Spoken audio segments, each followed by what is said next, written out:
Welcome to Martini Time and Insight Improv.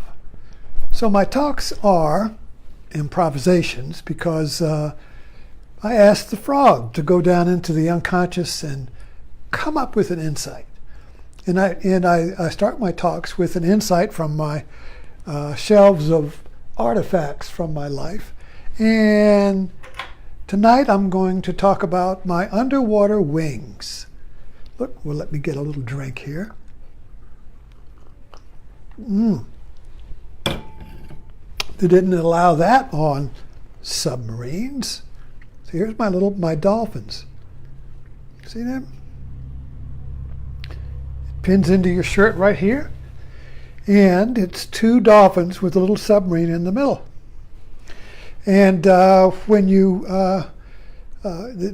when you get into submarine service, you have to qualify, which means that you have to learn all of the systems on the boat. The electrical, the hydraulic, the diving systems, the engineering systems, every valve. You walk through the submarine and you tell what every valve is in the submarine. And that's because in submarines, there's a different paradigm than on the surface fleet. You see, on the surface fleet, everything is compartmentalized. You know your compartment, you know your rank, you are whatever you do, whatever your job is on the surface ship, that's all you know. You're an expert in that. But on the submarine, you have your rank. You might be an engineman, a torpedoman, sonarman, electrician, whatever your job is, you still know everything about the submarine. So you are aware of the whole and the part. On the surface ship, in the surface life, you're just aware of your part, your specialty. You're not aware of the whole. So I don't know why I went into submarines. Well, I do, kind of. Went to University of Virginia to when I left high school, graduated from high school. What do you want to be? I had no idea. But you have to be something. That's a terrible question to ask teenagers. What do you want to be? Like, how do they know? So, but you have to come up with something. Oh, you can't say, well, I don't know. So I was going to be a doctor. Why not go for the top? So I went to the University of Virginia. I got in on a C average because they had quotas from other states, and in 1955, they didn't have many people from California applying, so I might have been the only one. Anyway, I went to the University of Virginia, and it took me one semester. I got C's the first semester, but then the second semester I realized I didn't want to be a doctor. So I just became a drunk. That was easy to do at the University of Virginia. So anyway, I tried that. I took drinking for a couple of months, and then realized that I was using up all my father's meager money that he had put aside for my college. He had retired from the Navy. That was the man I talked about last night, you see. So he had put a little bit aside for his son to go to school. It wasn't enough, but I was eating that up pretty fast for nothing, so I left, keeping my first semester grades. But now what am I going to do? Well, I'm going to join the Navy. So I went home and got a job in Florida, got a job in a warehouse to get enough money to get out of town. And my mother took me to the edge of town, and I stuck up my thumb, and I hitchhiked from Florida to New York to Oregon and down to San Diego, and seeing some friends along the way. And when my money ran out, I joined the Navy. It's kind of like the Foreign Legion, where in the old days, the Foreign Legion was where you ended up if you had lost everything in the world and you were kind of like a lost soul. Well, anyway, I joined the Navy. And I decided to be a sonarman and to be in the submarines. And I think, looking back, I remember when I was a youth, little boy, during World War II, or after World War II, my father got a book about the exploits of the submarines in the Pacific. And these were the stories of every submarine. And what they sunk and their logs, and I was fascinated by that, And I think I was fascinated by the fact that the submariners were kind of like a esprit de corps. There was all for one for all. They weren't all messed up with rank and saluting and the hierarchy of the officer and the enlisted man. And another thing, I think I wanted to get away from my father as far as I could. So while he was on the surface, I was underneath the sea. And it's interesting, too, that I wanted to be a sonarman. I'm not sure why I picked that. It was because, well, it turned out to be a sonarman, particularly at that. Now, 1955, when I went to boot camp and then sonar school and then submarines, and the submarine was a diesel boat. The submarine Navy in the late 50s was electric diesel, and the nuclear boats were just being created and replacing the diesel boats. But these boats were the same. I was on the USS Cabrera, and it was commissioned in 1945, and it wasn't in the war, but it was just like all the submarines in the war. So whenever you see a submarine movie, that was the kind of boat I was on. And it was a snorkel diesel electric, so that the Germans invented this. So you could stick a snorkel up and run underwater and charge your batteries. It's ironic now. So the diesel electric boat was kind of like an engine and a battery operation. So you're either on the battery or you were on the surface, and when you were on the surface, you were charging the battery. And when you were snorkeling, as long as that snorkel tube was sticking above the surface, you could run the engines, draw oxygen down, and charge the battery underwater. It's a funny thing about snorkeling. If a wave went over it, that it automatically shut. But it took a few moments for the diesels to shut. So where do the diesels get the air? From inside the boat. So if you were on you were snorkeling and the waves, and it was a rough sea, and waves would wash over that snorkel, all of a sudden all the air would be sucked out of the boat. If you had a pen in your pocket, it'd suck the ink out. Your ears are going pah, pah, pah, pah. So, anyway, there are a lot of interesting things about a diesel electric boat. Ironically, I have a Honda Hybrid now, which is a gas electric car. And it runs, the engine charges the battery, just like the diesel charged the batteries on the submarine. So anyway, I got into submarines, and as I look back on this, it was a metaphor for my life. I see metaphors, and a metaphor means that we all have, a metaphor life means that we all have a story, a life story, and we're writing it. We're writing it with our living hand.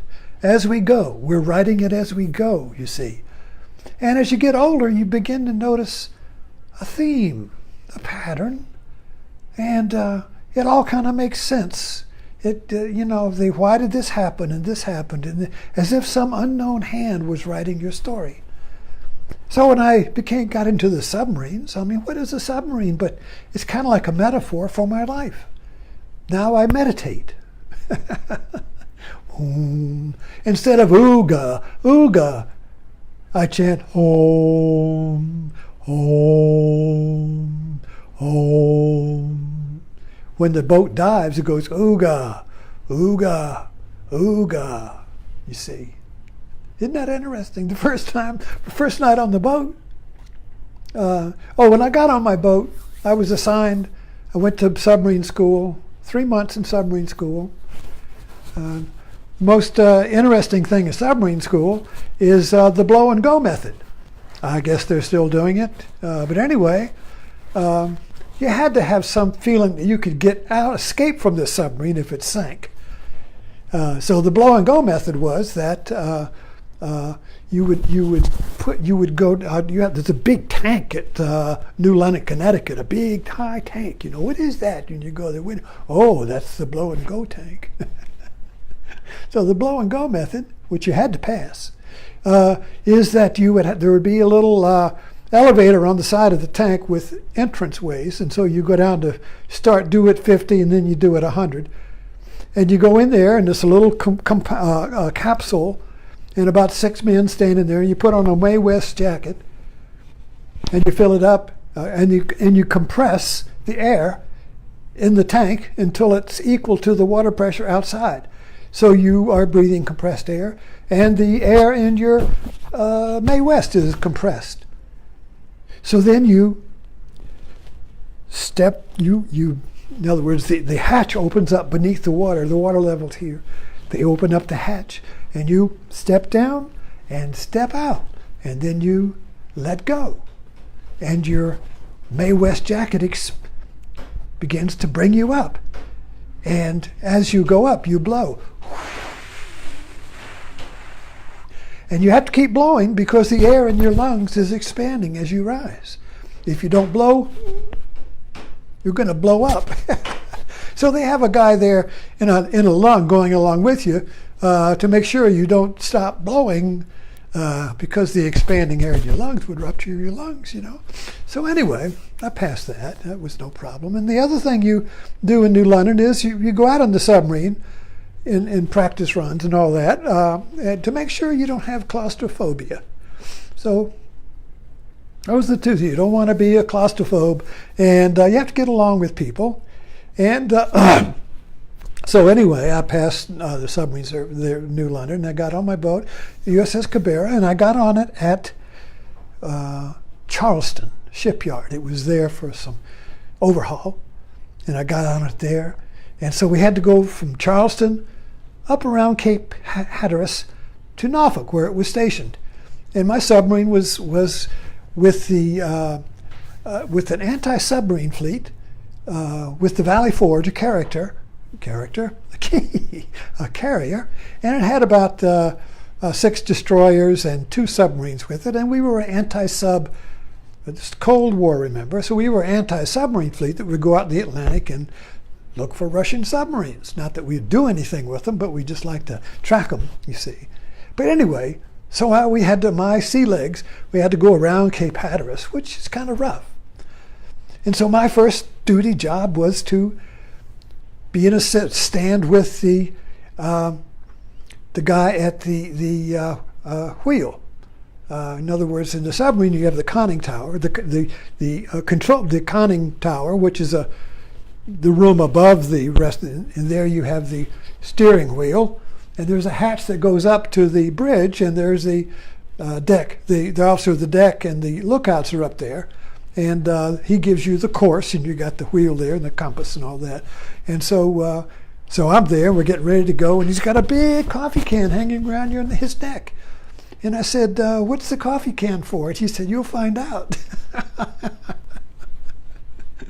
So Cape Hatteras was kind of rough, and the water would come down through the hatch, shoo, when the waves went over the subs, the water's coming down, and the vomit would go into the coffee can.